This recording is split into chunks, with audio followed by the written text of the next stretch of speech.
And we welcome you into Detroit.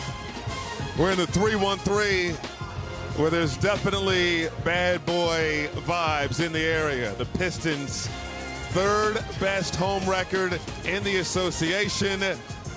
Ron Holland putting on the moves. It's all vibes in the Pistons locker room. Top seed in the East. They're trying to secure that headed into the postseason. They've been the #1 team in the conference since early November. As for Minnesota, they're coming off a win over Dallas in their last outing. They're currently 6th in the West, clear of the play-in and within striking distance of the 5 seed.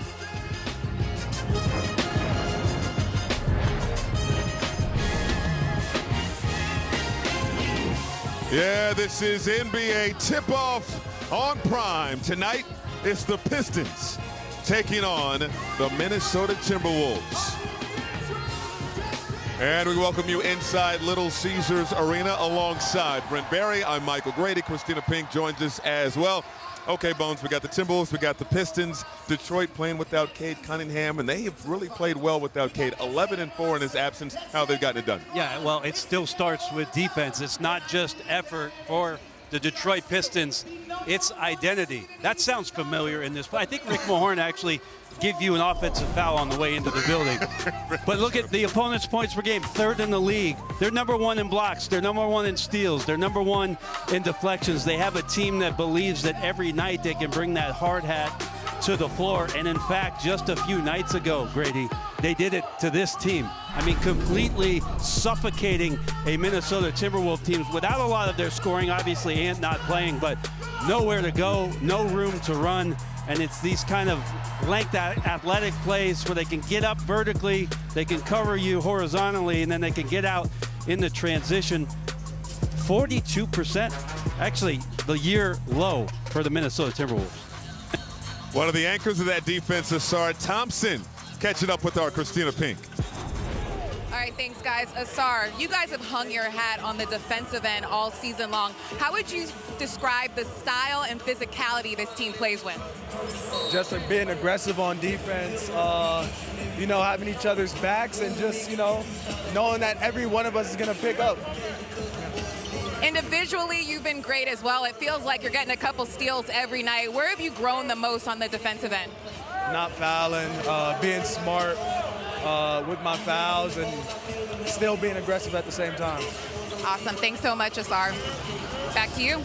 Thanks so much, KP. All right, as for the Timberwolves, no Anthony Edwards in this ball game. He's under the weather, not going to play. No Jaden McDaniels as well, so Ayo Dosunmu's going to have to step up. He's coming off a triple-double, but also the Timberwolves rely on defense, and a 4-time Defensive Player of the Year in the middle is not a bad option there. As much as the Wolves are waiting on good health, I can't wait to see this center matchup with Rudy Gobert and Jalen Duren. Of course, 13 years into his career, Rudy Gobert still anchoring a top-5 defense, and he doesn't just protect the rim, he continues to protect this team's defensive identity. And he's getting a little help with Kyle Anderson behind him, but you mentioned on the offensive end, especially tonight with no Ant Edwards, Ayo Dosunmu has been an eye-opening player for them.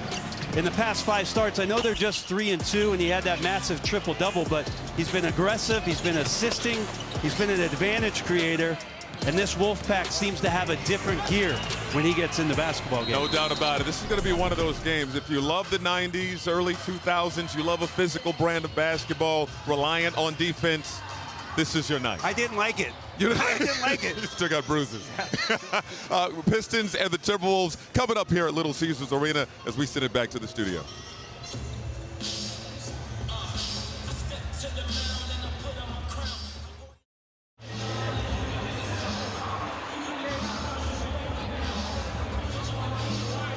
Calls himself the ultimate competitor. What have you seen from him this season? I think the NBA world panicked a little more than the Detroit Pistons did. As great as a player that Cade Cunningham is, this guy is confident, he's comfortable, and they're confident in him. He can get it going from all 3 levels. I watched his game. I really dug into the tape.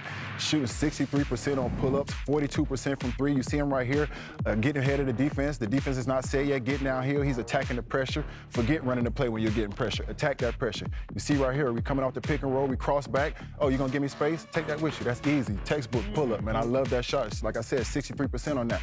And once again, going down the stretch right here, ISO at the top. Dunking slips, don't worry about it. We don't need that. Take that with you. Eyeball sandwich. We're going in at halftime. And if you know, he put up 30 against the Lakers and hit the game winner against the Lakers right here. They are very confident in him. He's playing the game at a high level right now. And until Cade gets back, he's done a great job of holding the fort. They have not struggled in the pick and roll, which has been their bread and butter offensively. They're right on pace with the same numbers with their pick and roll offense with Jalen Duren and those guys getting in the pocket. So shout out to Dennis Jenkins, man. Continue to be a mutt. I was a little nervous when you said that earlier, but that's what works for you. Stay in that lane, dog. Yeah, he's been great. Honestly, he's a little bit of a change of pace. I think Cade plays obviously very methodical and slow, a little bit more ISO, attacking mismatches. He comes in and plays the pace on both ends. He picks up full. He attacks as soon as the pick and roll happens. He likes to attack and get downhill, looking for a shot. He's been a better passive decision maker than I thought he would be this season, especially now in this stretch, getting 6-7 assists all the time. So he's been fun to watch. And now you see you can rely on him in the playoffs, even closing games when Cade is back. So that was a great stretch for him. Yeah, well, for the Timberwolves in February, Chris Finch said that in many ways, Julius Randle is the most important player on the team because of what they ask of him. Said nobody has a longer checklist of things they need to do. Blake, how is he dealing with the responsibilities on both ends of the floor? Yeah, I think offensively this entire year he's been great at sort of being a hub and distributing the basketball. He's leading the team in assists. He's had sort of a shooting slump, you could say, since All-Star break, but he's picked it up a little bit since Ant's been out. I think defensively for the Timberwolves, you know, he's got all the physical gifts to be able to guard a position above and a position below. I think it's just looking for that effort. And, you know, when Ant comes back and the ball's in his hands less and the playoffs start, like, I expect that to go up, but you don't want to go into the playoffs trying to find your defensive effort. So would love to see him pick it up here. But like I said, he's done a great job of sort of just being that everything for them. But in order for them to maintain that good defense, he needs to Yeah, great job offensively, but Wolves are 8.6 points per 100 better on defense when he is off of the court this season. All right, thanks for watching NBA on Prime pregame, presented by CarMax. Our doubleheader tonight gets underway in Detroit. The Timberwolves and Pistons are getting ready to go. Tip-off just a few minutes away with Michael Grady, Britt Barry, and Christina Pink right after this. Here we go.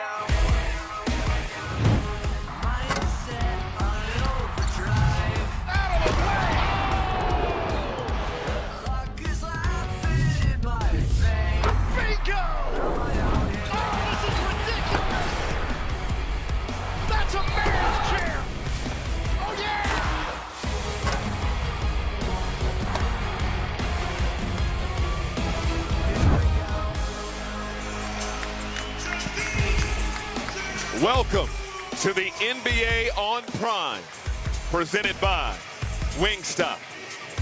Tonight, the Detroit Pistons, top team in the East, taking on the Minnesota Timberwolves, who enter with the 6th best record in the Western Conference, playing without their star in Anthony Edwards. All vibes both ways. This is the second and final meeting between these two teams. And let's get to our starting lineups for tonight. We'll begin with the Timberwolves. It'll be Mike Conley, Dante DiVincenzo, Julius Randle, Rudy Gobert, and Ayo Dosunmu coming off a monster triple-double in the last outing for Minnesota. As for the Pistons, they're, of course, playing without their star, Cade Cunningham. Duncan Robinson gets to start alongside Asar Thompson, Jalen Duren, Dennis Jenkins, who's been heating up in Cunningham's absence, and Tobias Harris. J.B. Bickerstaff, in a runner-up in Coach of the Year a season ago, has taught and implemented a brand of basketball, a physical style that Detroit has utilized throughout the season, and they feel they're going to be a monster come playoff time. Chris Finch, he's navigated some injuries lately to his star player, and Anthony Edwards. Of course, the Wolves coming off back-to-back Western Conference Finals, and again 6th currently in the West. Our officials tonight, our crew chief is James Capers, 31st season as an official, alongside Kevin Cutler and Dietrich Taylor. And tonight is the 72nd all-time meeting between these two teams, Bones. 71 meetings heading into this one. The Timberwolves have won 36 games. The Pistons 35. It's been that close in their head-to-head history. Competitive, and tonight I think is going to be super interesting in terms of the storylines of the underpinnings of both of these teams. Their stars out, but they have had two guys considered role players step into roles that I think are going to give both the team and the coaching staff confidence that these guys can produce come playoff time. Io on Minnesota's side and Danis Jenkins on Detroit's side. And we are underway.